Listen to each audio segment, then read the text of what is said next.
ont tous décliné l'invitation à venir débattre avec nos intervenants. Voilà, ce n'est pas bien évidemment une volonté de notre part, s'ils ne sont pas là aujourd'hui, mais voilà, on tenait à ce qu'ils soient là justement, mais ça n'a pas été possible.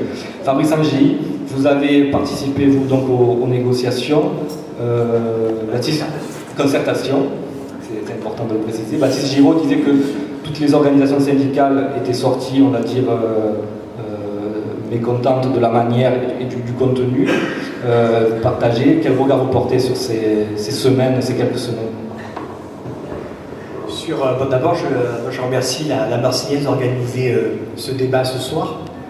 Donc sur les ordonnances travail, ce qu'on appelle de façon courante la loi travail, pour faire vite, dans la mesure où c'est toujours, malgré là aussi, et je reviendrai, j'allais dire un petit peu la stratégie de communication, signature des ordonnances devant les caméras de télévision, c'est toujours un sujet d'actualité, puisqu'il doit faire l'objet d'une loi de ratification. C'est pour ça que les ordonnances ne font pas loi, au sens juridique et parlementaire du terme, et par le fait aussi qu'il y a un calendrier de lutte qui se met en place et qui se poursuit.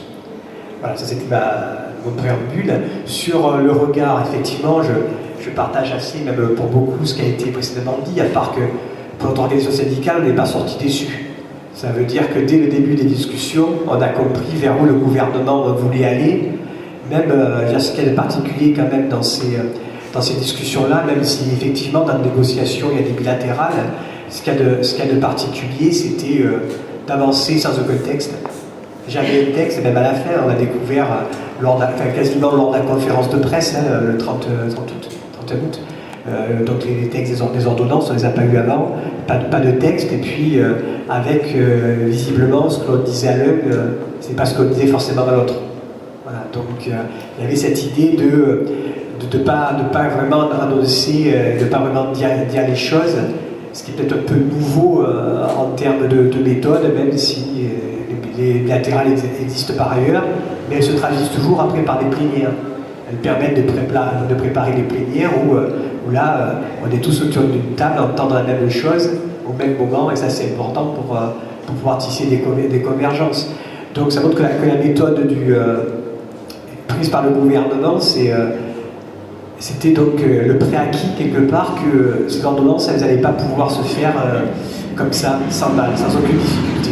Et donc il fallait jouer à la fois via l'ordonnance, donc le temps court, en plein été pour les adopter, donc coup de force quelque part, de la même signification, il y a dire que le 49.3, même si ordonnance n'est pas 49.3, on peut revenir, il y a eu des réformes, des avancées progressistes par des ordonnances, hein. Là c'est pas le cas, donc voilà les choses.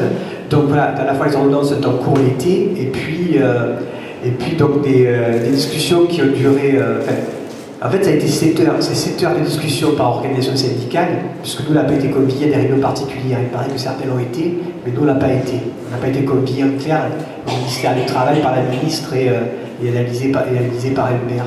Donc voilà, c'est 7 heures pour 120 heures de remise en cause du droit du travail. Donc c'est quand même très court, mené au pas de course et sans texte. Donc c'était bien une opération de communication, même si nous concernant la discussion, on peut dire qu'elle a été menée franchement. La CGT, elle a dit ce qu'elle avait à dire, elle a fait ses propositions, et elle a combattu donc ce qui était avancé par le cabinet de la ministre, y compris en termes d'argumentation sur les mesures mises en œuvre.